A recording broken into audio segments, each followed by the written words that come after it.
That's it, Desi, get in there. Where are we?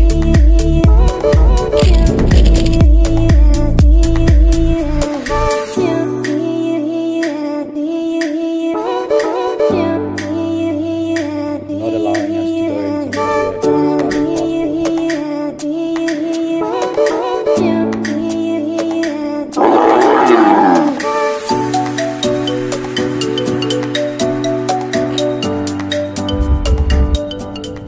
After finishing the first part of the Namakwa Eco Trail, we found ourselves in Richtersveld.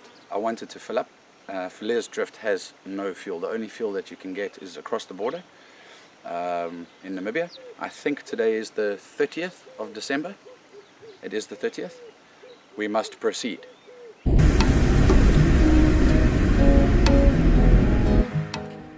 We've now entered the Gariep Nature Reserve. It's the second part of the Namakwa Eco Trail. You lift my heart up when the rest of me is down. You enchant me even when you're not. We've stopped to look at petroglyphs ruined by people carving their names into the rock, but here are the petroglyphs. These are apparently rock carvings done by the early inhabitants of the area. I don't know what they lived here for, but maybe they like the views of the mountains. But yeah, these are the petroglyphs here. It says 1885 on the other side. It's like it's dotted as well.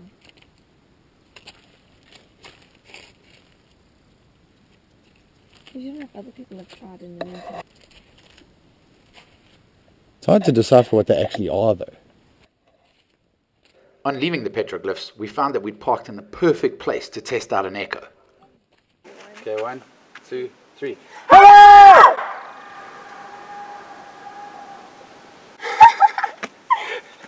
That's cool. Oh, man. A little further down the way, we found what seems to be a compulsory part of overland travel, the rock pile gardens. This is pretty cool. So, what you normally get traveling around Namibia and places like the Richtersveld is people make rock piles to kind of celebrate their achievements of having done something, or just, you know, as a traveler's note, I've been here, this is my rock pile. How cool is this, though? Let me just extend the camera, because there are that many. Right, there we go. So, check at this.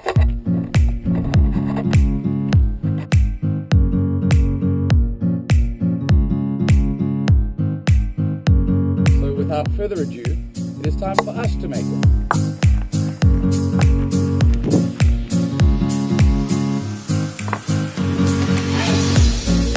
And this is our pile of rocks.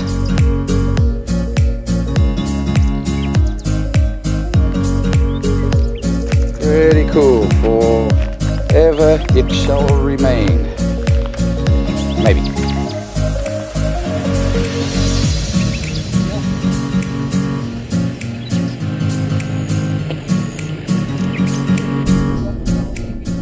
Unbeknown to us at the time, and probably due to a lack of research being a winging it tour, you actually leave the Gariep National Park and enter the Richtersveld National Park just before the town of Ggalagadi. Just to serve as a reminder, the town of Ggalagadi, you cannot fill up, you cannot buy supplies, as with all the other towns on the Namakwa Eco Trail. Here's a quick glimpse of the town itself. Don't blink or you'll miss it.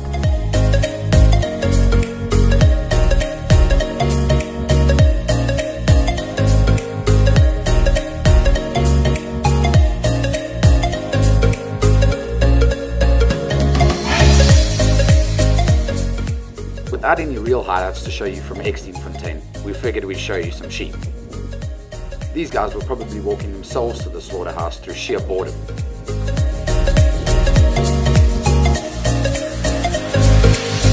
We decided to leave our mark on Ggalagadi with our branded sticker on a signboard just outside the town.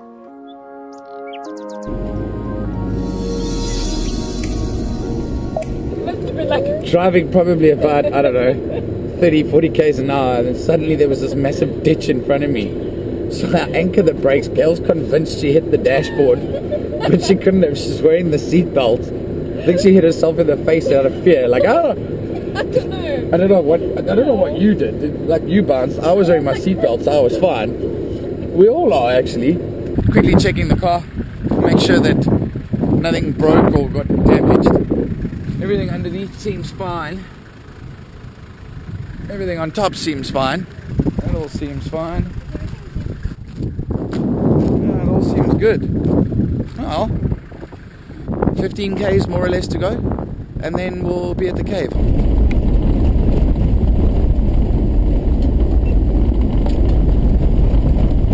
We're now 1k away from Krantz cave.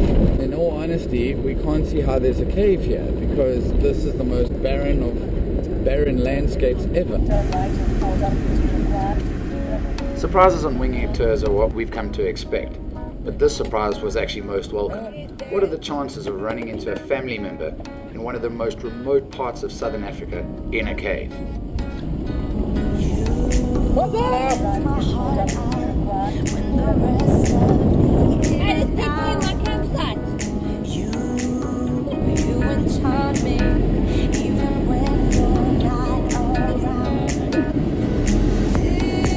If there are boundaries, I will try to knock them down. Yeah. Now I know what I have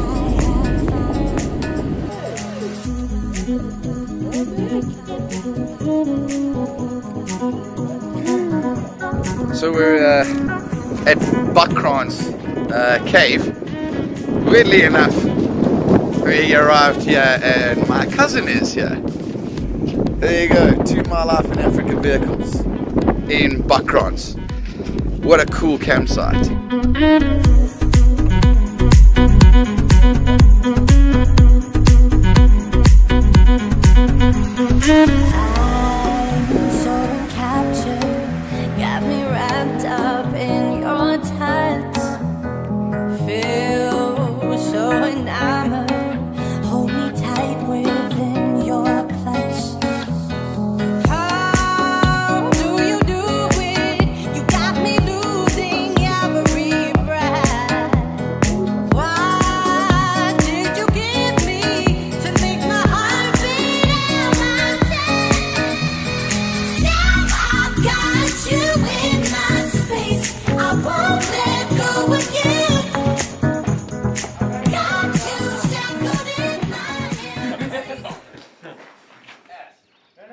It was now time to do what all adventurers do.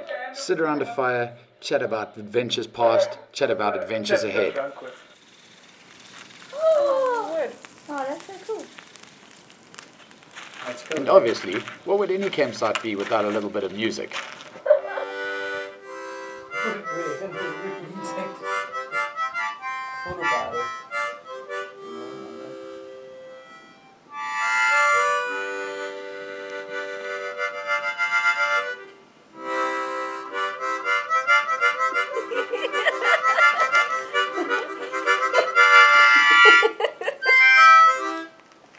Have you punished them like this every night? The following morning, and none of us being in any particular hurry, we decided that we'd treat ourselves to a proper English breakfast before hitting the trail yet again. A very good morning on this, the last day of 2017. We're heading for Gariep in the Richtersveld.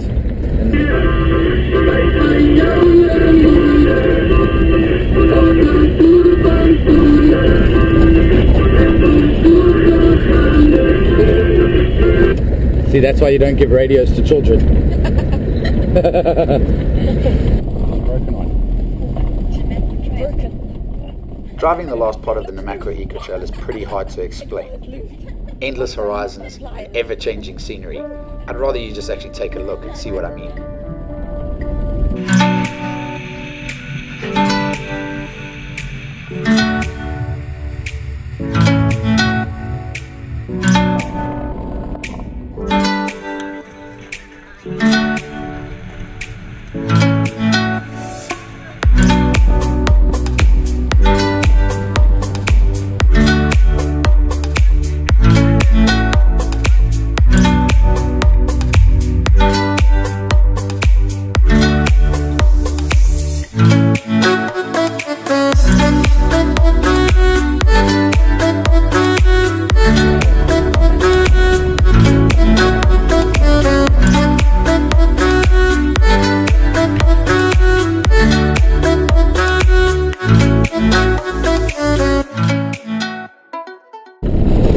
winging it tour and almost finished the Namakwa Eco Trail, we have changed our plans. We were going to go to Duhur.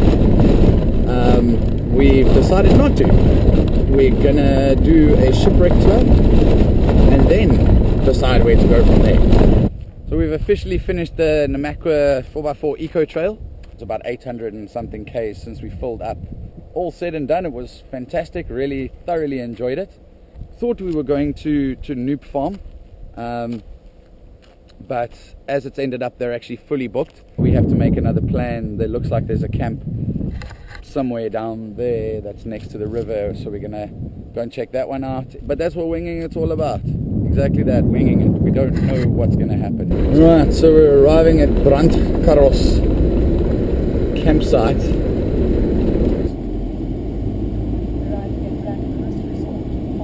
New Year's Eve 2017. We've come to Brandkaros camp. Yeah, it's not much to it. The river's just down there. I think we're going to go spend the afternoon fishing and stuff. With not much to do in the camp, we decided to head down to the river for a relaxed afternoon of swimming and chilling.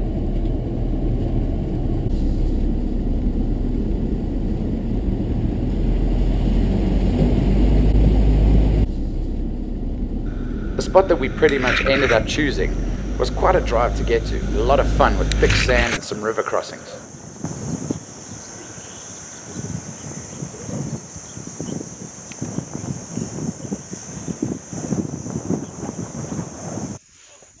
Guys are playing some ball.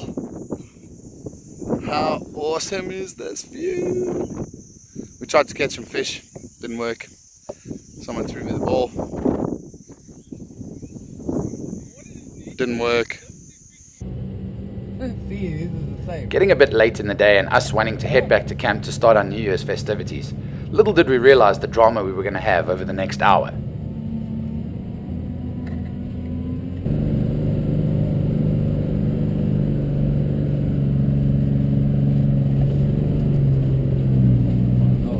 The drive back to the camp actually ended up being quite tricky. The sand was really soft and both cars ended up sitting.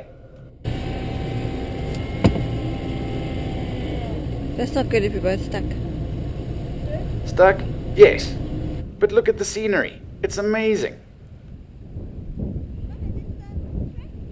Right, so we're going back to camp after a really awesome day down that beach. Now we are stuck. I'm pretty much leaf springs down, belly down. Eventually, after buggering around with spades, grip and goes, sand tracks, we decided that we'd do Darren a favor and sign his strap. Or rather, he did us a favor and pulled us out the sand, but that's not the point. Alright, so we're back at camp. Grip and goes didn't work. I really had an epic day. Let's see what Miles has to say about today. Miles, give us a take on today. How was it? Oh, it was good fun towing the cruiser out of its sand hole. Fine, fair enough. Best part of the day?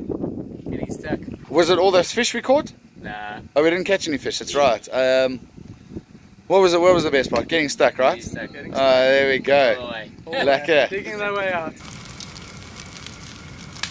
After such an adventurous day, and it being New Year's Eve, let's just stick with not much more filming took place and we went to bed early. And a very good morning on this, the first day of 2018. Happy New Year from us at My Life in Africa. We're traveling down the west coast, just past Alexander Bay. We're heading to Port Nolloth to refuel, and we're not 100% sure where to from there. I think we're going to Plains here. Not wasting any time, we made a quick stop in Port Nolloth to refuel and we're back on the road to Glensia. That's it, Desi. Get in there. Get in there.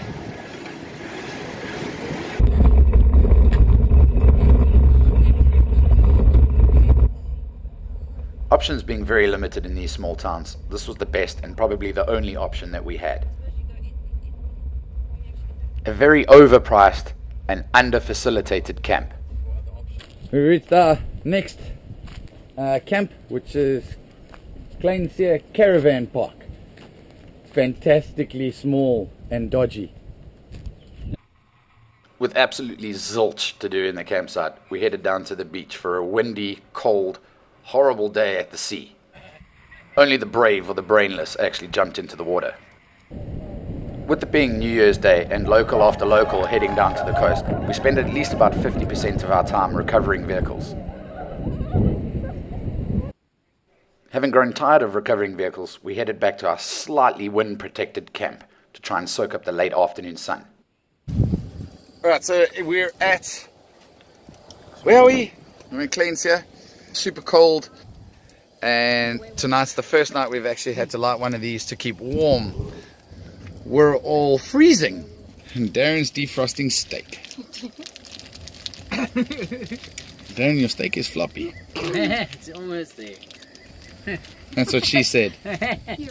Miles and Max. It's M squared. It's like a girl band.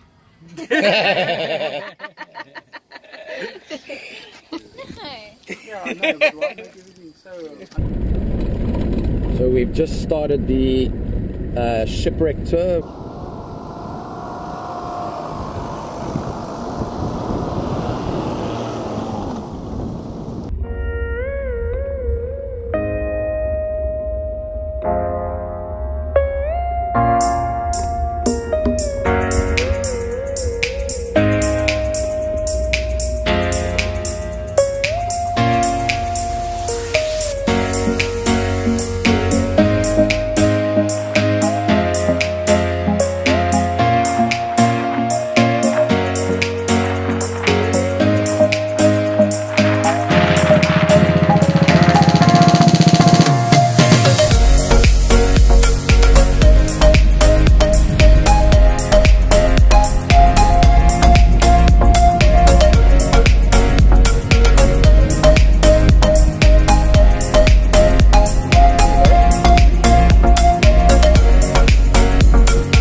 We are coming to the end of the shipwreck tour.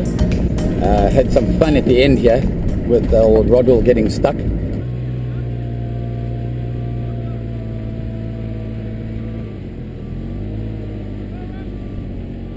Bellied his car, and of course, you know, the cruiser had to pull him out. I should actually make him sign my strap, but we don't really have time because we have to get going to Gariep, which is about 500 k's away. Not wasting any time, we were back on the road north, hoping the camp that we were going to had space and hoping we would make it before dark. We're officially in the Richtersveld or IIS Transfrontier Park. We've been told at the gate now that we're not going to be able to stay to her or point in front. Tonight they will have to stay at where the office is, which is at the Sendling Strip border post. Been in a car 11 hours. so far. Okay, so we've arrived at Sendling's Drift camp. We think this is it. We're not 100% sure. I think this is it. After almost 12 hours in the car, we wasted no time in preparing dinner and heading off to bed early. Just want to show you some of the cool scenery we're currently driving through in the Richtersveld. Here is what it looks like here.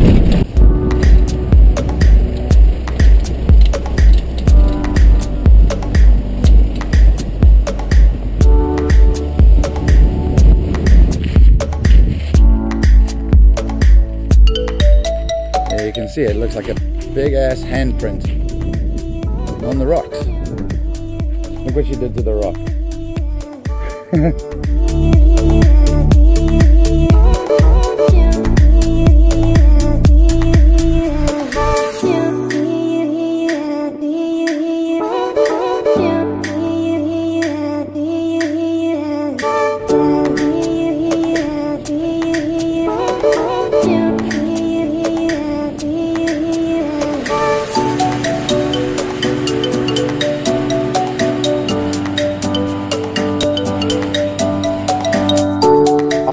Stunning drives we've ever done, we were rewarded with this as our campsite.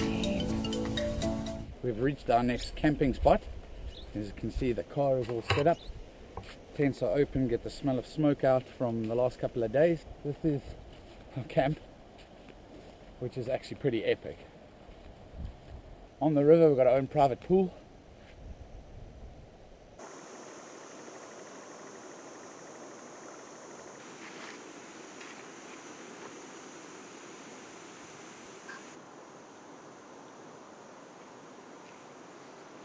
We're just discussing where winging it will lead us from now. The reason we're not allowed, might not be allowed into Namibia is Skylar's passport expires at the end of January.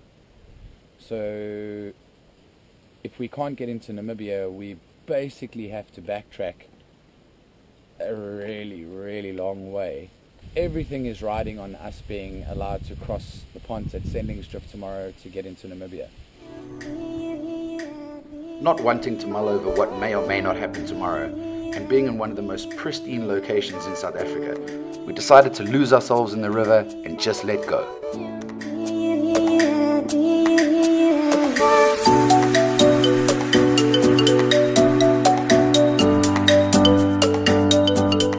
Another perfect day in Africa ended by another perfect African sunset.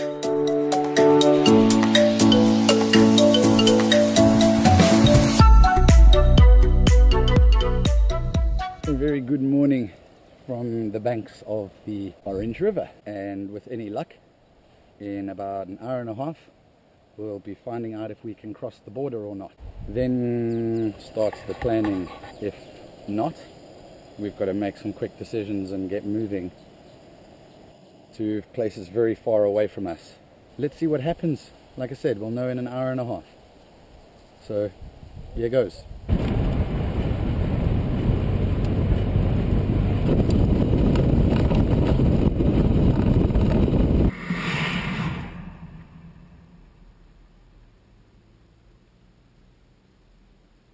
Alright, so we're at Sendling's Drift border post. Currently, they're not allowing us to go into Namibia because of Skylar's passport expiring at the end of the month. The guy at the border post said an emphatic no because he's worried about us going up north and the passport expiring before we return. We only need one night in Namibia. He's now phoning his superior to find out if they'll allow us through. We're waiting for the call now to find out. As soon as we've had the call, then we'll know. And that's pretty much where we sit at the moment.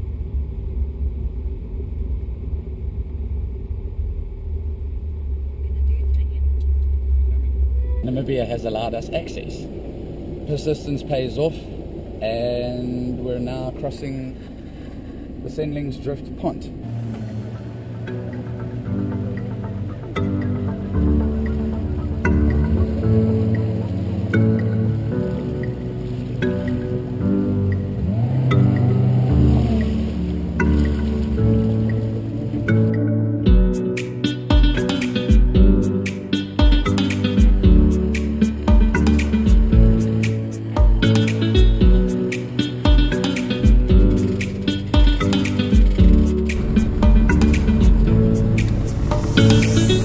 Finally, the stress of the border now being over, we could sit back and enjoy the aridness that only Namibia can offer.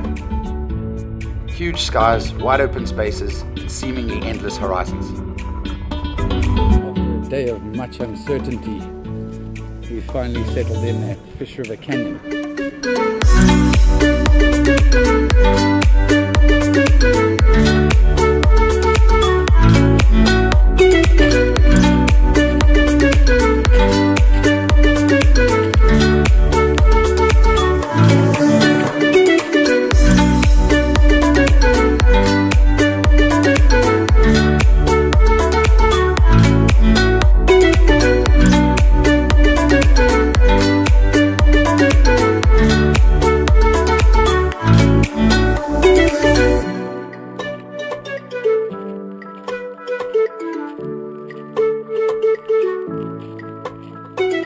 We are leaving Fish River Canyon and heading to one of South Africa's busiest and most booked game parks, the Kgalagadi. Well, we don't know if we're going to get space, but we're going to try anyway.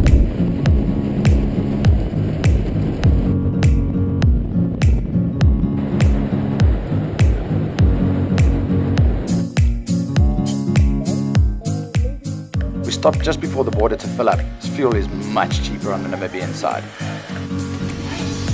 A fast and efficient border crossing, and we were back in South Africa. The only thing that now hung in the balance was whether or not the Kgalagadi would actually have space for the last 2 nights of our winging it tour. A day that began with a whole bunch of uncertainty. Couldn't have ended up better if we'd actually planned it. They had space for us for our last 2 nights.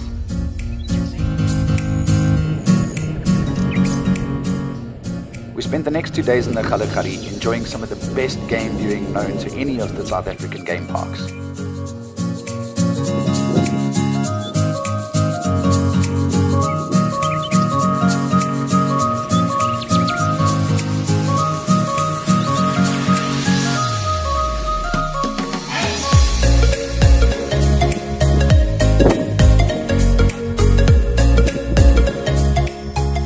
Finding your top cat predators in the Kgalagadi is not a matter of if, it's more a matter of when.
We spent 2 magical days in the Kgalagadi with unsurpassed sightings.